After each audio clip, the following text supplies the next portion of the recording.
ख्वाई पुनमकपु अहंग प्रभु जीशु Christ Ming सलाम तौजरी यामना अतेनबा short message अमा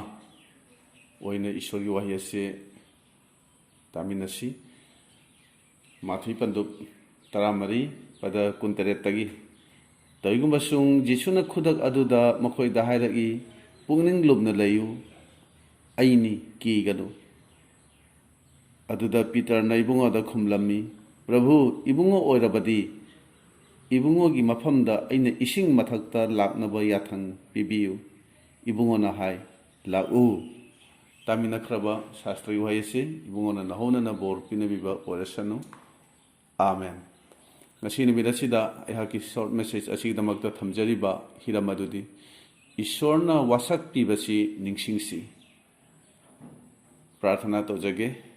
सरगदा लेबै पा इबुंगो नाहकी वहाई अहांगना हाइदोकचगदबसे इपा इबुंगो नाहंगना बोर पिबियु तागदोब खुदिंगमक्ता थवाई ओइबो पांगल नहोना पिनबियु प्रभु जीशुगी मिंगदा निजरिबनी आमेन अखोइगी ताइबंग पुंसी असिदा अवा अना पुंबा कोखिबा निमित अमा लाकनी खंदुना अखोना आशा तौबा ओइरगदी वाफमसिदा अइना हाजनिंगबदी मसिदी जीशुना ताइबंग पांदा अमुक हन्ना अखोइबु लौबा लाक्ट्रि फावबदी ओइथोक लरोइदोबनी हाइबसि अइना हाजनिंगबनी मरमदि महांगना अखोइबु पुबिगदोबा मफम अदु खक्तनी अवाबा अनाबा शिराब खन्नबा चैनबा नुसिनदबा काइनबा करी अमत्ता लैतबा मफम अदु खक्तनी अदुगुंबा मफम अदुदनी महांगना अखोइबु पुबिगदौरिबसि तायुपानसिदा हिंगलिबा मखैदि नंग अइगी पुंसिदा अवाबा अमत्ता लागलरो हाइना खनबसिदी मसिदी कैदौंगैदसु खंदबा फावबा फगनी हाइबसि अइना हाइजनिंगबनी करिगुंबा वाफम अमा नत्रगा अमददी असुम स्ट्रगल तौरगा लैगदबनी मदुगी स्ट्रगल मयामगी मरक्तुदा अखोइना मांगलुमदा करमना चटकनी हाइबगी मतांग अदुदा ngasi ईश्वरगी वहाई असे अहांगना हाइदोकचनबा थौरांग तौजरिबनी अखोइ पुमनमकना खंगी मदुदी नोंगमा जीशुना इसिंग मथक्ता मखोंगना चटलगा सेबोकसिंगी मनाक्ता लाकपदुदा जीशुना खरा लापना लैरिङैदुदा सेबोकसिंगना हाइनै मसि भूतनी मदुदा जीशुना हाय पुंगनिंग लुमना लयु अइनी कीगनु मदुदा पीटरना हाय प्रभु इबुंगो ओइरबदी इबुंगोगी मफमदा अइना इसिंग मथक्ता लाकनबा याथंग पिबियु मदुदा प्रभुना हाय लाउ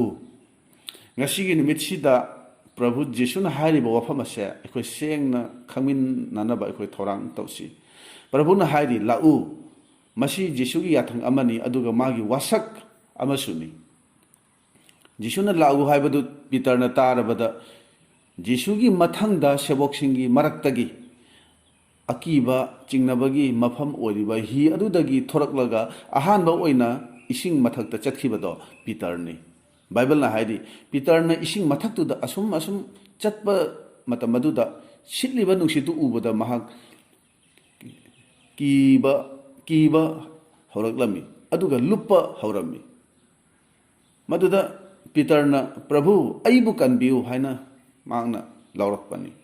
मदुदा प्रभुना मखुत पाइरगा चिंखटलगा इसिंग मथक अदुदा लेभनखी प्रभुना माबु ही मनुंगदा पुसिंदुना लेभनबा नत्ते इसिंग मथक अदुदनी पीटरबु लेभनखिबदु मदुगी मतुंगदा प्रभुना हाय हे थाज फातबा करी मरमदगी नंगना चिंगनबगे माथि पंदु तरामरीगी कुंतरुक्तैना कुंथ्रामाथोइदा मसिगी वारी मतेक असिदगी अखोना खंगबा याबसे अखोइगी असेंगबा क्रिस्टियन पुंसिसे इसिंग मथक्ता चटपगुंबनी पुंसिगी खोंफम अमा सोयबदा खंगहौदना इसिंग मनुंगदा चुप लुमखिबा याबनी ताइबंग पानसिदा अखोना हिंगननबा होटनरिबसे इसिंग मथक्ता चटपगुंबनी ngasi अखोइगी पुंसिदा येंगबियु अखोइ खुदिंगना प्रॉब्लम कया मायोकनरगा हिंगदिबनी कनागुंबमदी मिगी सेंदोन सिंगनबा होटनरी कनागुंबमदी इमुंग मनुंग तिनबा यादबगी खन्ना चेनबगी लन थुमगी मरमदगी नुंगसिनदबा मायोकनरी कनागुंबमगिदी बिजनेस फेल ओइबगी जॉब फंगदबगी मरी मता काइनखिबगी मेंटली डिप्रेशन ओइबगी नुंगसिबा मरु मपांग काइनखिबगी असिना चिंबा हाइबदा लोइबा नाइररोइदबा मयाम अमा लैरिबनी मतै मनाव ओइबसिंगनसु मचा यावदबगी अदुगा फबा ngamdaba अनाबगी मचासिंग हाइबे इंदबगी असिगुंबा अखोइगी पुंसिदा मखलगी प्रॉब्लम मयाम अमा थेंगनरिबनी मदुसिंग अदो स्ट्रगल तौरगा अखोना ताइबंग पानसिदा हिंगनरिबनी अदुना अइना ꯑꯩꯅ ꯍꯥꯏꯖꯅꯤꯡꯕꯗꯤ ꯏꯁꯤꯡ ꯍꯥꯏꯕꯁꯦ ꯂꯨꯞꯊꯒꯗꯕ ꯄꯣꯠꯁꯛ ꯑꯃꯅꯤ ꯏꯁꯤꯡ ꯑꯁꯤꯅ ꯑꯩꯈꯣꯏꯒꯤ ꯑꯋꯥꯕ ꯊꯦꯡꯅꯔꯤꯕ ꯅꯨꯡꯉꯥꯏꯇꯕ ꯃꯌꯥꯝ ꯑꯁꯤꯕꯨ ꯈꯪꯍꯜꯂꯤꯕꯅꯤ ꯑꯩꯈꯣꯏꯒꯤ ꯄ꯭ꯔꯣꯕ꯭ꯂꯦꯝ ꯑꯁꯤ ꯈꯪꯍꯜꯂꯤꯕꯅꯤ ꯃꯗꯨꯗ ꯖꯤꯁꯨꯅ ꯄꯤꯇꯔꯗ ꯍꯥꯏ ꯂꯥꯛꯎ ꯄꯤꯇꯔꯅ ꯃꯗꯨꯒꯤ ꯌꯥꯊꯪ ꯍꯥꯏꯔꯤꯕ ꯖꯤꯁꯨꯒꯤ ꯋꯥꯁꯛ ꯑꯗꯨꯒꯤ ꯃꯇꯨꯡ ꯏꯟꯅ ꯏꯁꯤꯡ ꯑꯗꯨꯗ ꯆꯠꯄ ꯍꯧꯏ ꯑꯗꯨꯒ ꯆꯞ ꯃꯥꯟꯅꯅ ꯑꯩꯈꯣꯏꯅꯁꯨ ꯊꯦꯡꯅꯔꯤꯕ ꯄ꯭ꯔꯣꯕ꯭ꯂꯦꯝꯁꯤꯡꯒꯤ ꯃꯊꯛꯇ ꯆꯠꯀꯦ ꯍꯥꯏꯅ ꯈꯜꯂꯕꯗꯤ ꯃꯥꯒꯤ ꯋꯥꯁꯛ ꯑꯗꯨꯗ ꯑꯩꯈꯣꯏꯅ ꯌꯦꯡꯕ ꯇꯥꯏ ꯖꯤꯁꯨꯒꯤ ꯄ꯭ꯔꯣꯃꯤꯁ ꯑꯗꯨꯗ ꯑꯩꯈꯣꯏꯒꯤ ꯐꯣꯀꯁ ꯑꯗꯨ ꯊꯝꯕ ꯇꯥꯕꯅꯤ ꯑꯩꯈꯣꯏ ꯃꯥꯒꯤ ꯋꯥꯁꯛ ꯑꯗꯨꯗ ꯄꯨꯛꯅꯤꯡ ꯀꯔꯝꯅ ꯊꯝꯒꯅꯤ ꯍꯥꯏꯕꯒꯤ ꯃꯇꯥꯡꯗ ꯈꯨꯗꯝ ꯑꯣꯏꯅ ꯈꯔ ꯍꯥꯏꯖꯒꯦ ꯀꯔꯤꯒꯨꯝꯕ ꯅꯍꯥꯛꯅ ꯃꯍꯩꯔꯣꯏ ꯑꯃ ꯑꯣꯏꯅ ꯑꯔꯨꯕ ꯀꯣꯔꯁ ꯑꯃ ꯍꯣꯠꯅꯔꯤꯕ ꯑꯣꯏꯔꯒꯗꯤ ꯅꯍꯥꯛꯅ ꯏꯁꯣꯔꯒꯤ ꯋꯥꯁꯛ ꯄꯤꯕꯗꯣ ꯅꯍꯥꯛꯅ ꯈꯪꯂꯤꯕ꯭ꯔꯥ ꯃꯗꯨꯕꯨ ꯅꯤꯡꯁꯤꯡꯂꯒ ꯄꯨꯛꯅꯤꯡ ꯏꯪꯊꯅ ꯂꯩꯕ ꯉꯝꯂꯤꯕ꯭ꯔꯥ ꯃꯍꯥꯛꯀꯤ ꯋꯥꯁꯛ ꯄꯤꯕ ꯃꯇꯨꯡ ꯏꯟꯅ ꯑꯩꯉꯣꯟꯗ ꯑꯣꯏꯒꯅꯤ ꯍꯥꯏꯅ ꯅꯍꯥꯛꯅ ꯈꯟꯕ ꯉꯝꯂꯤꯕ꯭ꯔꯥ ꯍꯥꯏꯕꯁꯦ ꯑꯩꯅ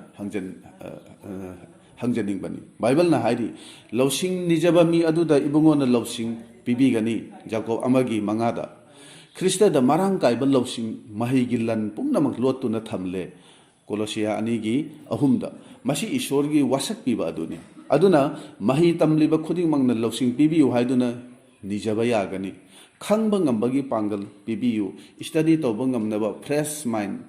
ꯄꯤꯕꯤꯌꯨ ꯑꯀꯤꯕ ꯄꯨꯝꯕ ꯂꯧꯊꯣꯛꯄꯤꯌꯨ ꯍꯥꯏꯅ ꯑꯩꯈꯣꯏꯅ ꯍꯥꯏꯖꯕ ꯌꯥꯏ ꯑꯗꯨꯒ ꯄꯥꯔꯤꯕ ꯈꯔ ꯑꯗꯨꯁꯨ ꯑꯦꯛꯖꯥꯝꯗ ꯂꯥꯛꯀꯗ꯭ꯔꯥ ꯂꯥꯛꯂꯣꯏꯗ꯭ꯔꯥ ꯈꯜꯂꯒ ꯀꯤꯕ ꯌꯥꯎꯔꯤꯕꯅꯤ ꯐꯦꯜ ꯑꯣꯏꯔꯒꯗꯤ ꯀꯔꯤ ꯑꯣꯏꯒꯅꯤ ꯑꯁꯨꯝꯅ ꯀꯤꯅ ꯇꯅꯤꯡꯅ ꯂꯩꯔꯤꯉꯩꯗ ꯈꯪꯍꯧꯗꯅ ꯏꯁꯣꯔꯒꯤ ꯄꯥꯎꯈꯨꯝꯁꯦ ꯑꯩꯈꯣꯏꯗ ꯂꯥꯛꯄ ꯌꯥꯕꯅꯤ ꯏꯁꯣꯔꯒꯤ ꯄꯥꯎꯈꯨꯝ ꯑꯣꯏꯅ ꯑꯩꯈꯣꯏꯗ ꯑꯩꯅ ꯅꯪꯕꯨ ꯂꯧꯁꯤꯡ ꯄꯤꯕꯤꯒꯅꯤ ꯂꯝꯕꯤ ꯇꯥꯛꯄꯤꯒꯅꯤ ꯍꯥꯏꯗꯨꯅ ꯄꯥꯎꯈꯨꯝ ꯑꯩꯈꯣꯏꯅ ꯐꯪꯕ ꯌꯥꯕꯅꯤ ꯃꯍꯩꯔꯣꯏ ꯑꯃ ꯑꯣꯏꯅ ꯅꯍꯥꯛꯅ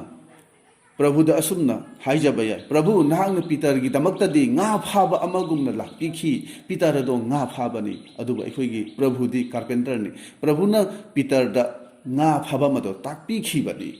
ꯑꯗꯨꯅ ꯄ꯭ꯔꯚꯨꯅ ꯅꯍꯥꯛꯀꯤ ꯅꯅꯥꯛꯇ ꯑꯦꯛꯖꯥꯝ ꯃꯇꯝꯗ ꯃꯍꯩꯔꯣꯏ ꯑꯃꯒꯨꯝ ꯅꯠꯇ꯭ꯔꯒ ꯑꯣꯖꯥ ꯑꯃꯒꯨꯝꯅ ꯂꯥꯛꯄꯤꯒꯅꯤ ꯍꯥꯏꯕꯁꯦ ꯑꯩꯈꯣꯏ ꯊꯥꯖꯁꯤ ꯑꯦꯛꯖꯥꯝ ꯑꯗꯨꯗ ꯃꯇꯦꯡ ꯄꯥꯡꯕꯤꯒꯅꯤ ꯍꯥꯏꯕꯁꯦ ꯑꯩꯈꯣꯏ ꯊꯥꯖꯕ ꯊꯝꯁꯤ ꯅꯨꯡꯁꯤꯔꯕ ꯏꯆꯤꯜ ꯏꯅꯥꯎꯁꯤꯡ ꯃꯁꯤꯅꯤ ꯇꯥꯏꯕꯪ ꯄꯥꯟꯕꯒꯤ ꯏꯄꯥꯛꯁꯤꯗ ꯖꯤꯁꯨ ꯈ꯭ꯔꯤꯁꯇꯒꯤ ꯋꯥꯁꯛ ꯑꯗꯨꯕꯨ ꯑꯁꯥ ꯇꯧꯔꯒ ꯍꯤꯡꯕ ꯅꯠꯇ꯭ꯔꯒ ꯆꯠꯄ ꯍꯥꯏꯕꯁꯦ ꯃꯁꯤꯅꯤ ꯑꯁꯨꯝꯅ ꯑꯩꯈꯣꯏꯒꯤ ꯈ꯭ꯔꯤꯁꯇꯥꯟ ꯄꯨꯟꯁꯤ ꯑꯁꯦ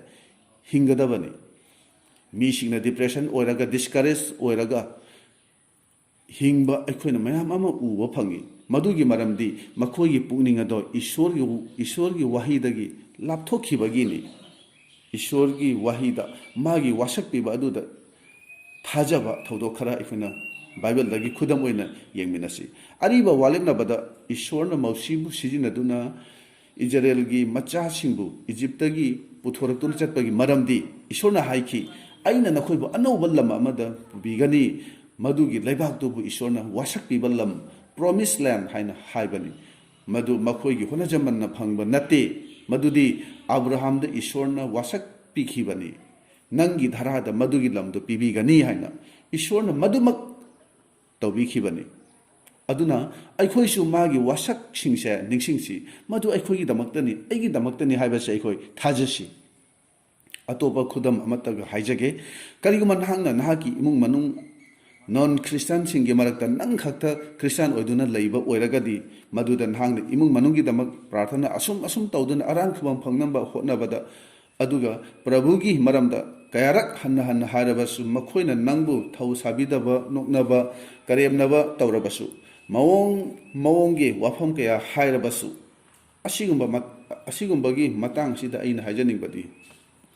ꯃꯗꯨꯁꯤꯡꯗꯨꯅ ꯅꯪꯕꯨ ꯃꯥꯏꯟ ꯗꯤꯁꯇꯔꯕ ꯇꯧꯒꯅꯤ ꯑꯗꯨꯕꯨ ꯀꯔꯤꯒꯨꯝꯕ ꯅꯍꯥꯛꯅ ꯏꯁꯣꯔꯒꯤ ꯍꯥꯏꯕꯗꯨ ꯊꯥꯖꯔꯒꯗꯤ ꯈꯨꯗꯝ ꯑꯣꯏꯅ ꯅꯍꯥꯛꯅ ꯄ꯭ꯔꯚꯨ ꯖꯤꯁꯨꯕꯨ ꯊꯥꯖꯧ ꯅꯍꯥꯛꯀꯤ ꯏꯃꯨꯡꯁꯨ ꯑꯔꯥꯟ ꯈꯨꯕꯝ ꯐꯪꯒꯅꯤ ꯄꯥꯈꯣꯟ ꯆꯠꯄꯁꯤꯡꯒꯤ ꯊꯕꯛ 13:58 ꯃꯁꯤꯅ ꯅꯪ ꯑꯩꯒꯤ ꯍꯥꯏꯔꯤꯕ ꯏꯁꯣꯔꯒꯤ ꯋꯥꯍꯩ ꯑꯁꯤꯗ ꯑꯩꯈꯣꯏꯒꯤ ꯅꯪ ꯑꯩꯒꯤ ꯐꯣꯀꯁ ꯑꯗꯣ ꯑꯩꯈꯣꯏꯅ ꯊꯝꯕ ꯇꯥꯏ ꯑꯁꯤꯒꯨꯝꯕ ꯋꯥꯍꯩꯁꯤꯡ ꯑꯁꯤꯅ ꯑꯩꯈꯣꯏꯒꯤ ꯄꯥꯡꯒꯜ ꯐꯪꯒꯗꯣꯔꯤꯕꯅꯤ ꯅꯨꯡꯁꯤꯔꯕ ꯏꯆꯤꯜ ꯏꯅꯥꯎꯁꯤꯡ ꯑꯩꯈꯣꯏꯅ ꯐꯦꯃꯤꯂꯤꯒꯤ ꯕꯤꯍꯦꯕꯤꯌꯔ ꯑꯗꯣ ꯌꯦꯡꯒꯗꯧꯕ ꯅꯠꯇꯦ ꯕꯥꯏꯕꯜꯅ ꯍꯥꯏ ꯑꯩꯈꯣꯏꯅ ꯊꯥꯖꯕꯒꯤ ꯃꯄꯥꯟꯅ ꯆꯠꯄꯅꯤ ꯃꯤꯠꯅ ꯎꯕꯒꯤ ꯃꯄꯥꯟꯅ ꯅꯠꯇꯦ 2 ꯀꯣꯔꯤꯟꯊ 5:7 ꯅꯣꯍꯥꯕꯨꯁꯨ ꯌꯦꯡꯕꯤꯌꯨ ईश्वरने हिजाव अमा साव हाय हिजावदु साबदा चंगलिबा असुक यामख्रबा चही अदुगी मनुंग अदुदा महांगना हिजाव अदुसु साय वा पावसु संदोई अदुबु मागी वा पावदो कनानसु ताबिखिदे hi sabadusु कनामतना पांगबिदबनी माबु मीसिंगना नोकनबिखि अदुबु मागी थबक अदुदी माना लेपखिदे मरमदि प्रभुना वासक पिबदो चेना महांगना थाजै महांगना पाइबनी चेना पाइबनी प्रभुना हाइबदो सोइदन ओइगनेना महांगना थाजै मागी पुनिंगदो यामना चेदि मरम असिना मागी इमुंग मनुंगदो हिंखिबनी असिगुम्बा बाइबल की थौदोक मयाम सिंगसे नुंगतिगी अइखोइ खुदिंगमंगना निंगसिंगजबा ताइ अइखोइ पुनिंगदा मसिगुम्बा वारी असे थन्ना थंबा ताइ अदुना इमुंग मनुंगदा नाहक खक्तमक थाजबा ओइरगदि हौजिग असे नोहागी मतमनि हाइना खंजबा ताइ ताइबंगपान असिना पापता लुप्तुना लैरबसु नंग अइदि अइखोइगी पांदम अदुदा चेतना लेपकदबनि अदुगा अमुक नाहंगना करिगुम्बा सेल थुमगी अवाबा मायुकनबा मी ओइरबदि बाइबल असिदा नाहकीदमा वासक पिबा मयाम अमा लैदि हाइबसिसु अइखोइ खंगमिनसि बाइबल ना हाइदि मतम चाना चाना ईश्वरना नंगी लबुक्ता नोंग ताहनबिगनी फिलिपिया सिंगदसु पोल ना हाइदि ईश्वरगी मफमदा नखोइगी निज निजबा अदु खंगहल्लु ख्रिस्ट जिसुदा नखोइगी थमोय अमसु वाखलबु ngaksenbigani अदुगा अमुक लाइसोलसी नंबर 53 गी तरादा असुमना हाइदि मचिनजाक फंद्रबदी नोंसा फाव चरा हेली लाइनिंग थौगी याथंग ngakpasing adudi awatpa karisu leite aduga amuk ibungobu ikai khumnaba singdugi awatpa leihande ibungona makhoi na hajabadu tai aduga kanbi laisolution number 195 gi 18 da masida ishorbu kiba natraga ikai khumnaba haribase ishorgi thamoi soktanaba ईश्वरगी पुकनिंग नादनबा होनाजरिबा मीसिंग अदुनी अदुना ईश्वरगी याथंग मतुंग इन अखोइ हिंगनबा होनासि अखोइगी दमक महांग अफबा pot करी अमता लोसिन बिरोय वाही खुदिंगी अखोइदा वासक पिबा लई हाइबसे अखोइ निंगसिंगसि यामना ngakpadi थाजबा अखोइगी इरक्ता करिगुम्बा cell थुमगी अना यकी अवाबा नंगलदी इमुंग मनुंगदा मखोइना खल्ली इमुंग मनुंगदा मीना लाई फत्तबा जादू मंत्र थाजिलक्ले हाइना खनबा हौजिक फाव अखोइ इरक्ता याउरिबसिनी अइना हाजनिंगबदी थाजबसिंगदा मसिगुम्बा black magic की करिगुम्बा थबक अमत्ता चंगलक लोय हाइबसिनी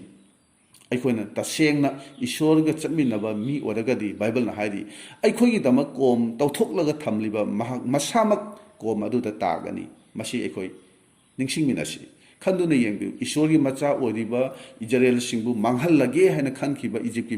मीसिंग अदो निंगथौ यावना पुनमक मांगताखिबनि एस्थरगी वारिदसु येंगबिउ ईश्वरना खंदोखरबा जाति जिहुदी सिंगबु मांगहनगे हाइना खनखिबा सिंगदो मखोइ मसामक मांगताखि जिसुबु हातके हाइना खनखिबा निंगथौ हेरोदपुसु येंगबिउ असुमना मखोइ पुनमक असिगी मथक्ता ईश्वरना लमन सिंगबिबनि लाइसोलिशन नंबर 2 की 12 दा हाइदि इबुंगोदा चंगजबसिंग अदो इबुंगोदा चंगजरिबसिंग अदो याइफबनि जिसुबु थाजरिबा अखोइजे ईश्वरगी मचानी जोहान अमगी 12 दा ईश्वर से अखोइगी इपानी महागना अखोइबु यामना नुंगसी हाइबसे अखोइ मतम चुपदा अखोइ कावरोइसि सर्गा मालेमगी मपु ओरिबा सेंबिबा मपुदो अइगी इपानी अइसे मागी मचानी हाइबसे अखोइ कावरोइसि नुंगसिरबा इचिल इनाउसिंग करिगुम्बा ईश्वरगी वासक पिबदु पामजबा अदुगा ईश्वरगा चटमिनबा मी अमा ओइना करिगुम्बा लाई तिनजादु मंत्र चंगदबा येकनबबु कीदबा असिगुम्बा मियोय अमा नांग ओइगे हाइना खल्लबदि नसि आइना हाइजनिंगबदि God will destroy all weapon made against me मसिदा नाहकी मायोक्ता सेंबा खुलाय अमत्ता मही यालहलोय हाइना यशया पंदुप यांखैमरी की मंगादा हाइरी अखोई जाकोब की धारानी सिंथारों हाइरी जाकोबता जादू मंत्र अमत्ता चंगदे अदुगा अमुक लुक तरागी तरामापन हाइरी नखोइना लिन अमसुंग ब्रिचिक की मथक्ता नेटननबा अमसुंग येकनबा अदुगी पांगल पुमनमकी मथक्ता अइना नखोइदा मतिक पिबिरे अमसुंग नखोइबु करी अमत्तना खक सोकलोय अखोइना खंगी मदुदी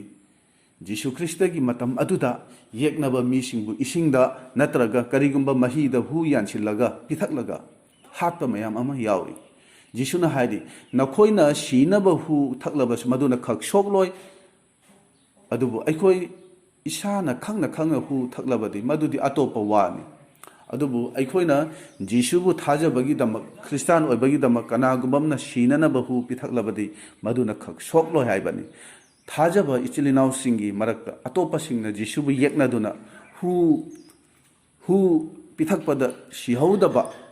asiguma testimony mayam ama lairibani masigi maramdi aikhogi nungda lairibasina taibangpan sida lairiba asidagi matik laiba yamna heli haibani nungsiraba ichilinaw sing Peter gumna Ishwarna Wasakpibasi aduda ising mathakta chatpagumna aikhoju taibang ipak asigi mathak asida Jesu Christ gi wasak ase ningsing le haraga Jesu bu yeng le haraga aikhoi yamna laina chatpa ngamnana ba aikhoi khonasi magi yathang amasung magi wasakpibaduda chatpasini Christian punsi haina haribase thajaraga chatpatai masimak aikhoigi punsi asina oidaba taragadi aikoi hanna luptuna da laigani haibase aikoi khangminasi Jeremiah kuntra hondoigi ahumda hairi aibu kauraku aina nakoida paukhum pirakani nakoina khangdriba achauba amadi aronba potki maramda aina nakoida haibigani amuksu Jeremiah kunmapangi 18 da hairi nakoigi damak kari tawgani haibado aina phajjana khangi maramasina aikhoina taibangpan sida hinglingaida awa ana thengnarabasu maduda kigadauba chingnagadauba kari amata laite haibase aikoi sengna khangbaga loinana Ishwargi yathangbu ngaktuna magi wasakpibasing ase aigi damaktani haiba thajaduna pugning lumna hingnana bai khoi khonarasi takrabo bhai ase Ishwarna bor pinabiba orasanu amen